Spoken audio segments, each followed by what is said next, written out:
बहुत समय पहले की बात है। एक राजा था जिसके 4 बेटे थे। राजा अपने चारों बेटों से बहुत प्यार करता था, लेकिन उसको समझ नहीं आ रहा था कि वह अगला राजा किसको चुने। राजा ने अपने चारों बेटों को परखना चाहा। उसने चारों को 100-100 सिक्के देकर कहा, मुझे इनसे कुछ बढ़ाकर करके दिखाओ। यह तुम्हारी बुद्धि की परीक्षा है। जो इसमें पास होगा वही अगला राजा बनेगा। चारों बेटे कुछ करने के लिए निकल पड़े। राजा के तीनों बेटों ने उन सिक्कों से व्यापार करने के लिए सामान खरीदा।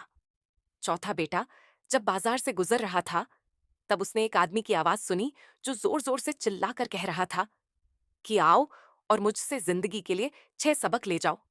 चौथे बेटे की उत्सुकता बढ़ी कि आखिर ये 6 सबक कौन से हैं।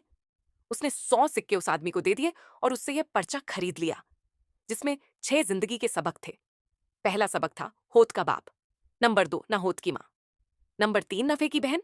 नंबर 4 लालच का भाई। नंबर 5 जोरू जोर की वरना किसी और की। नंबर 6 टोटे का यार। कुछ टाइम के बाद चारों बेटे राजा के सामने हाजिर हुए। तीनों बेटों ने राजा को अपने अपने व्यापार के बारे में बताया, जिससे राजा बहुत खुश हुआ। अब उसने अपने चौथे बेटे से पूछा कि तुम क्या लाए हो। उसने राजा को वह पर्चा दे दिया जिसमें 6 बातें लिखी थीं। हाँ, यह देखकर राजा को बहुत गुस्सा आया। उसने अपने चौथे बेटे से कहा, निकल जाओ यहां से, तुम्हारे लिए यहां कोई जगह नहीं। राजा ने अपने चौथे बेटे को 12 साल का देश निकाला दे दिया। जाने से पहले वह अपनी माँ और बीवी से मिलने पहुंचा। उसकी माँ उसे देखकर रोने लगी और उसकी माँ ने उसे कुछ खाने का सामान बांधकर कर दिया। अपनी माँ और बीवी को अलविदा कहकर वह अपने सफर पर चल पड़ा। रास्ते में जब उसने माँ की दी हुई खाने की पोटली खोली, तो उसे खाने में से सोने के जेवरात और सिक्के निकले, जिसे देखकर उसे अपना पहला सबक मिला, ना होत की माँ। यानी अगर आपके पास कुछ ना भी हो तो आपकी माँ आपका साथ नहीं छोड़ती। रास्ते में सफर के दौरान उसकी बहन का घर आता है। उसने सोचा, क्यों ना मैं बहन से मिलता चलूं। जब वह बहन के घर पहुंचा तो बहन उससे ज्यादा खुशी से नहीं मिली। कुछ देर रुकने के बाद जब वह चलने लगा तो बहन ने भी उसे खाने की पोटली दी। जब रास्ते में उसने इस पोटली को खोला तो उसमें सूखी रोटी और प्याज थी, जिसे देखकर उसे अपना दूसरा सबक मिल गया, नफे की बहन। यानी अगर बहन को अपने भाई से कुछ फायदा नहीं हुआ तो उसने उसका कोई खास स्वागत नहीं किया। चौथा बेटा सफर करते करते एक नए शहर पहुंचा, जहां एक तरफ बहुत शोर था और लोग इकट्ठे थे। वहां के राजा ने ऐलान किया था कि जो उसके फसल चोर को पकड़ेगा, राजा उसको माल दौलत और अपनी बेटी की शादी उससे करेगा। मालूम करने पर पता चला कि जब भी राजा की फसल आती है तो कोई चोर रातों रात उसको साफ कर देता है, जिससे राजा परेशान था। आज तक कोई उस चोर को पकड़ नहीं पाया था। राजा के छोटे बेटे ने इस चोर को पकड़ने की जिम्मेदारी ली और फसलों के बीच छिप कर बैठ गया। उसने रात भर जागने के लिए अपनी उंगली में कट लगाकर उसमें नमक लगा लिया, जिससे तकलीफ की वजह से वह सो नहीं पाया। उसने रात में देखा कि कुछ परियां आती हैं और राजा की फसल को खाती है। उसने एक परी का पल्लू पकड़ लिया। परी बोली, ए इंसान, मुझे छोड़ दे। उसने कहा, मैं तुम्हें एक शर्त पर छोड़ूंगा, अगर तुम वादा करो कि आज के बाद तुम ये फसल नहीं खाओगी। परी ने वादा कर दिया। इसके बाद उसने परी को छोड़ दिया। जाते समय परी ने इसे अपनी एक अंगूठी दी और कहा, जब भी तुम्हें मेरी जरूरत हो तो इस अंगूठी को देखकर मुझे याद कर लेना, मैं आ जाऊंगी। अगले दिन इसने राजा को बताया कि आपकी फसल फिर कभी नहीं लूटेगी, मैंने चोर को भगा दिया है।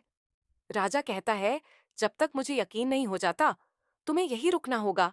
जब काफी टाइम तक राजा की फसल नहीं लुटती, तब राजा को यकीन आता है। राजा लड़के से बहुत खुश हुआ और उसको काफी सारी माल दौलत दी।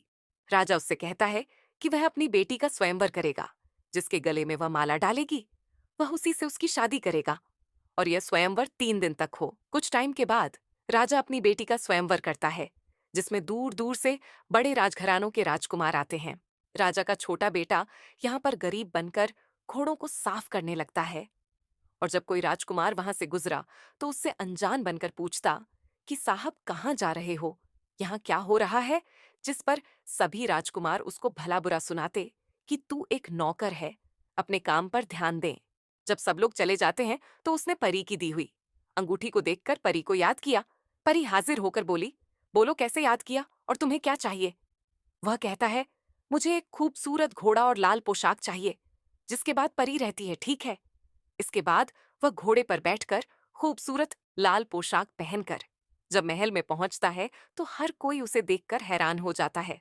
स्वयंवर में राजकुमारी उसी के गले में माला डाल देती है। माला डलते ही वह जल्दी से वहां से बाहर निकल जाता है। वहां मौजूद हर राजकुमार उससे जलने लगता है कि यह कौन है और उसे ढूंढना चाहता है। वह जल्दी से बाहर आकर वापस से घोड़े साफ करने लगता है ताकि कोई उसे पहचान ना सके। स्वयंवर के दूसरे दिन वह माली बनकर पौधों में पानी डालने लगता है और वापस राजकुमारों से वही सवाल करता है कि आप कहाँ जा रहे हैं। सब राजकुमार फिर से उसे भला बुरा कहकर चले जाते हैं। इसके बाद वह फिर से परी को याद करता है। परी हाजिर होती है और कहती है, बोलो क्या चाहिए आज? इस बार भी वह परी से एक घोड़ा और नीली खूबसूरत पोशाक मांगता है। परी रहती है, ठीक है। इधर स्वयंवर में बैठे सभी राजकुमारों की नजर गेट पर होती है कि वह फिर से ना आ जाए।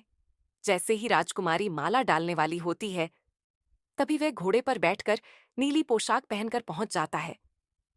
राजकुमारी ने दोबारा उसी के गले में माला डाल दी और वह माला डलते ही जल्दी से महल के बाहर आ जाता है और महल के बाहर आकर ऐसे ही अपने काम में लग जाता है। स्वयंवर के तीसरे दिन भी वह यही करता है जैसे बाकी के 2 दिन किया।